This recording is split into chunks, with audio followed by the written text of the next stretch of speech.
I'm Megan, 31F, and I'm struggling with a situation that's dredging up a lot of painful memories. My mother, Lisa, 52F, walked out on our family when I was 8 years old. It wasn't a gradual departure or a planned separation. She vanished overnight, leaving my dad, Tom, 55M, to raise me and my younger brother, Derek, 28M, by himself. The night before she left is etched in my memory. It was a Tuesday in October, and we'd just finished dinner. Mom seemed distracted, barely touching her food. When I asked if she was okay, she plastered on a smile and said she was just tired. She tucked us into bed that night, lingering a bit longer than usual. She hugged me tightly and whispered, "Remember, Meggie, you're stronger than you know." I didn't understand the significance of those words until the next morning when we woke up to find her gone. Dad was devastated. I remember finding him sitting at the kitchen table, staring blankly at Mom's untouched coffee mug, her lipstick stain still on the rim. He tried to explain that Mom had gone away for a while, but he couldn't tell us why or when she'd be back. As the days turned into weeks and weeks into months, the reality sank in: she wasn't coming back. Life changed dramatically after that. Dad, who had always been the fun parent, the one who'd swing us around and make silly voices, became somber and withdrawn. He threw himself into work, often leaving before we woke up and returning after we'd gone to bed. I took on the role of caretaker for Derek, making sure he ate, did his homework, and got to school on time. We moved to a smaller house in a different neighborhood. Dad said it was to be closer to his work, but I overheard him telling Aunt Jenny it was because he couldn't bear to live in a house full of Mom's memories. I had to leave behind my best friend, Cassie, and start at a new school where I didn't know anyone. As we grew older, Derek and I coped with Mom's absence in different ways. I became fiercely independent, determined to prove I didn't need her or anyone else. I threw myself into school and extracurriculars, joining every club and team I could. By high school, I was class president, captain of the debate team, and on track to be valedictorian. Derek, on the other hand, struggled. He was only 5 when Mom left, and he had trouble understanding why she was gone. He'd have nightmares and wet the bed well into his teens. At school, he acted out, picking fights and talking back to teachers. By the time he reached high school, he was regularly skipping classes and hanging out with a rough crowd. Dad did his best, but he was stretched thin. He'd been promoted at work, which meant even longer hours. We saw less and less of him, and when we did, he was often too exhausted to do much more than ask about our grades before falling asleep in front of the TV. I tried to fill the gap, but I was dealing with my own issues. I had trouble forming close friendships, always worried that people would leave me like Mom did. My first serious boyfriend, Tyler, broke up with me because I was too clingy and intense. It hurt, but part of me had been expecting it. After all, if my own mother could leave me, why would anyone else stay? Things came to a head when I was 17 and Derek was 14. I caught him trying to steal money from Dad's wallet. When I confronted him, he broke down crying, admitting he owed money to some older kids who'd been giving him weed. I was furious and scared. We had a huge fight that ended with Derek screaming that I wasn't his mother and couldn't tell him what to do. That night, I told Dad everything. It was the wake-up call he needed. He cut back his hours at work and started spending more time at home. He got Derek into therapy and joined a support group for single parents. Slowly, things began to improve. Derek's behavior got better, and we started feeling like a family again. Despite the challenges, we managed to build a life without Mom. Dad eventually started dating again and met Patricia, 50F, when I was in college. She was warm and kind, and for the first time in years, I saw Dad genuinely happy. They got married a few years later, and Patricia became the mother figure Derek and I had been missing for so long. I went off to college, then grad school, determined to make something of myself. I met Ryan, 33M, during my final year of law school. He was patient and understanding, never pushing me to open up before I was ready. With his support and a lot of therapy, I started to work through my abandonment issues. Life was good. I had a successful career as a corporate lawyer, a loving husband, and a supportive family. Derek had turned things around too, getting his GED and starting his own landscaping business. We weren't close, but we were on good terms, getting together for holidays and occasional family dinners. Then, 5 years ago, out of the blue, we got a letter from Mom. She explained that she had been battling severe depression and substance abuse issues when she left. According to her, she'd been in and out of rehab centers for years, trying to get clean and mentally stable. She claimed she left to protect us, believing we'd be better off without her dragging us down. The letter threw us all for a loop. Dad was angry, feeling that her explanation was too little, too late. Derek refused to even read it, saying he didn't care what excuses she had. I was conflicted. Part of me was curious to know more, to understand why she'd left us. But another part was furious that she thought abandoning us was somehow for our own good. For the past 5 years, Mom has been trying to reconnect. She sends birthday cards, holiday greetings, and frequent emails updating us on her life.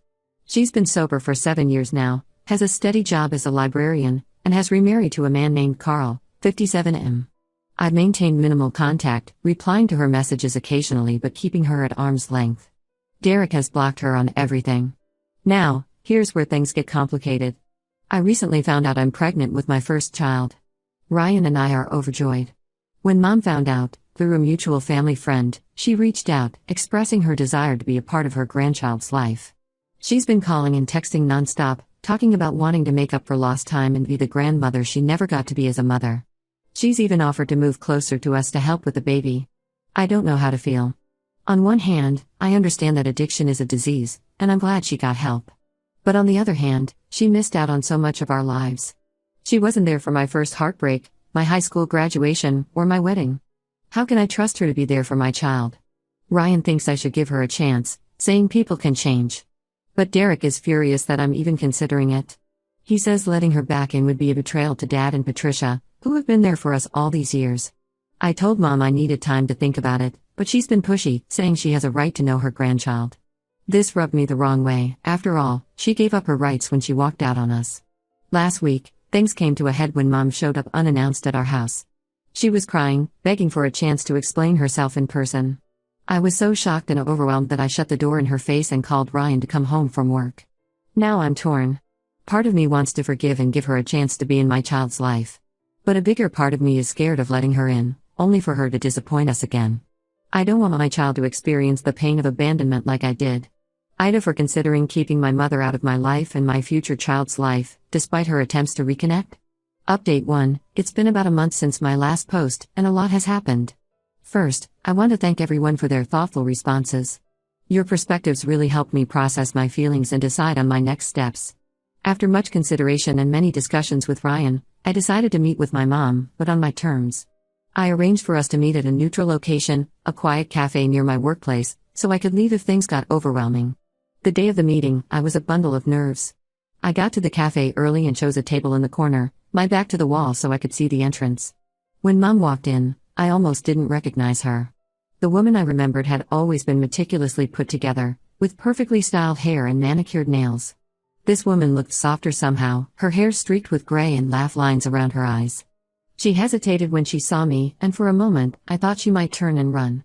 But then she squared her shoulders and walked over. "Meggie," she said softly, using the nickname I hadn't heard in over 2 decades. "Thank you for meeting me." The meeting was intense. Mom started by apologizing profusely for showing up unannounced at our house. She admitted it was a desperate move and promised it wouldn't happen again. Then she launched into her story. She told me about the years leading up to her departure, how she had been struggling with depression since her teens but had always managed to keep it under control. Then, after Derek was born, she developed severe postpartum depression. She started self-medicating with alcohol and eventually harder drugs. As she spoke, memories I had long suppressed came flooding back. I remembered finding empty wine bottles hidden in the laundry hamper, the times when Mom would lock herself in the bathroom for hours, emerging with red-rimmed eyes and a too bright smile. I remembered the fights between her and Dad, muffled voices from behind closed doors late at night. Mom said she tried to hide it from us, but as her addiction worsened, she became terrified of hurting us. In her drug-addled state, she convinced herself that leaving was the only way to protect us. She thought Dad would be better off raising us alone than dealing with her addiction. Hearing all this was hard. I remembered moments from my childhood that suddenly made sense, times when Mom was sick and couldn't get out of bed, or when she'd snap at us for no reason. It was painful to realize how much she had been suffering without us knowing. But the hardest part was when she talked about her recovery journey. She spoke about the years of struggle, the relapses, the therapy sessions where she had to confront the pain she'd caused us. She showed me photos of herself from those years, and I hardly recognized the gaunt, haunted-looking woman in the pictures. I asked her why she waited so long to contact us. She said she wanted to be sure she was truly stable before reaching out.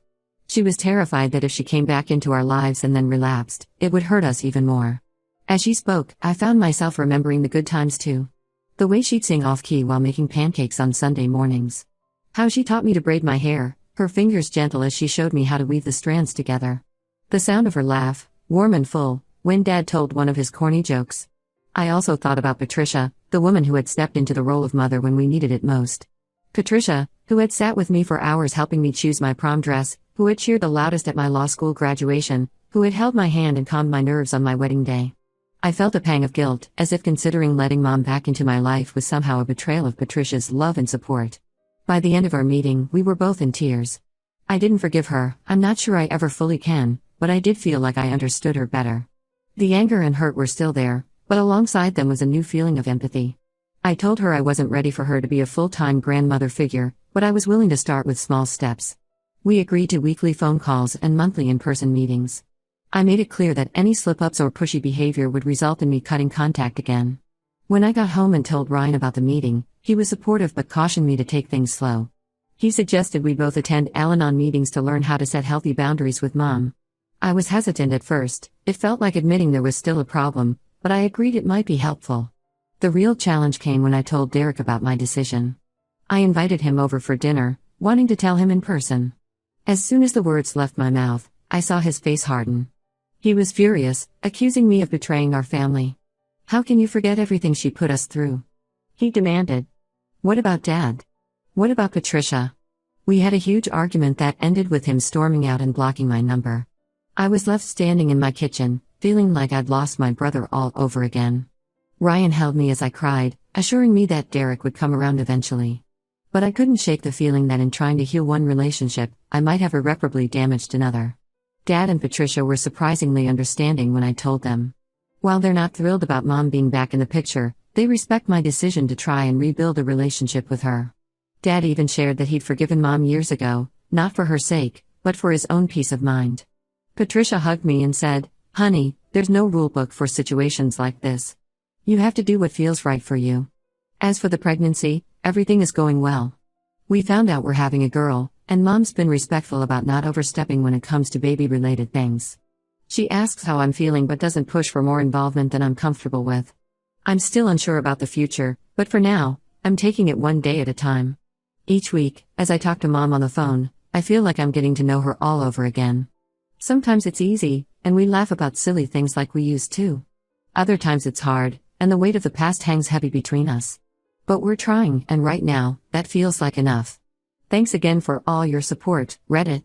I'll update again if there are any significant developments. Update 2, it's been about 3 months since my last update, and things have evolved. I'm now in my 3rd trimester, and the reality of becoming a mother myself has brought up a lot of complicated feelings about my own mother. The good news first, my relationship with Mom has been slowly improving. We've stuck to our agreed-upon schedule of weekly calls and monthly meetings. She's been respectful of my boundaries and hasn't tried to push for more involvement than I'm comfortable with. We've had some good conversations about the past, and while it's painful, it feels like we're making progress in understanding each other. During one of our calls, Mom shared more about her childhood. She told me about her own mother, my grandmother, who suffered from undiagnosed bipolar disorder. Mom described growing up in a household where the atmosphere could shift from joyous to terrifying in the blink of an eye. It helped me understand why she might have been afraid of her own mental health issues and how they could affect us. Ryan and I have been attending Al-Anon meetings, which have been incredibly helpful. They've given us tools to maintain healthy boundaries and cope with the complex emotions that come with having an addict in the family. Ryan's been my rock through all of this, always ready to listen when I need to vent or cry. Now for the not-so-good news, my relationship with Derek is still strained.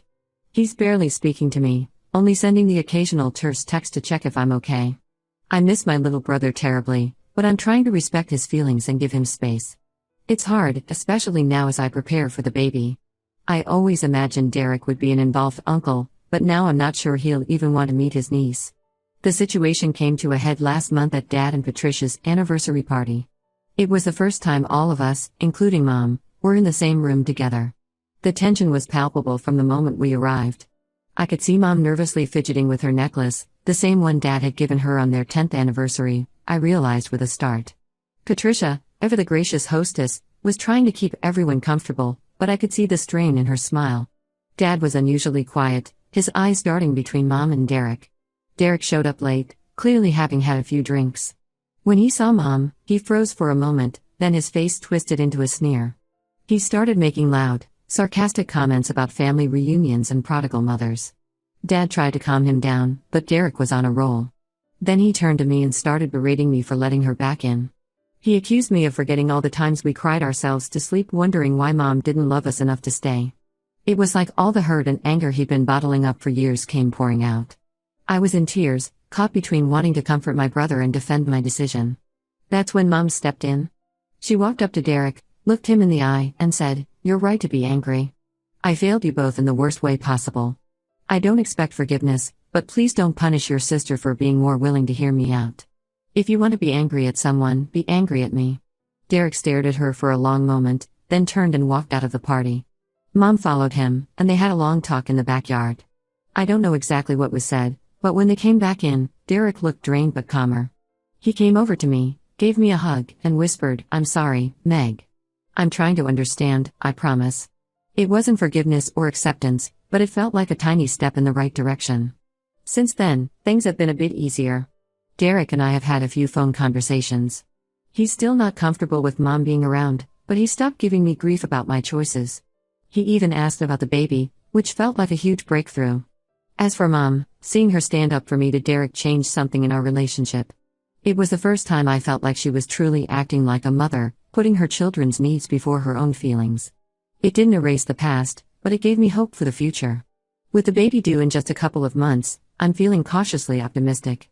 Mom has offered to help after the birth, but I've decided to have Patricia stay with us for the first few weeks instead. Mom understood and didn't push back. I know we still have a long road ahead, but I feel like we're all trying in our own ways. Thanks for listening, Reddit. I'll update again after the baby arrives. Update 3. Hello again, Reddit. It's been a whirlwind few months since my last update. Our daughter, Lily, was born 6 weeks ago, and she's absolutely perfect. Becoming a mother myself has given me a whole new perspective on my relationship with my own mom.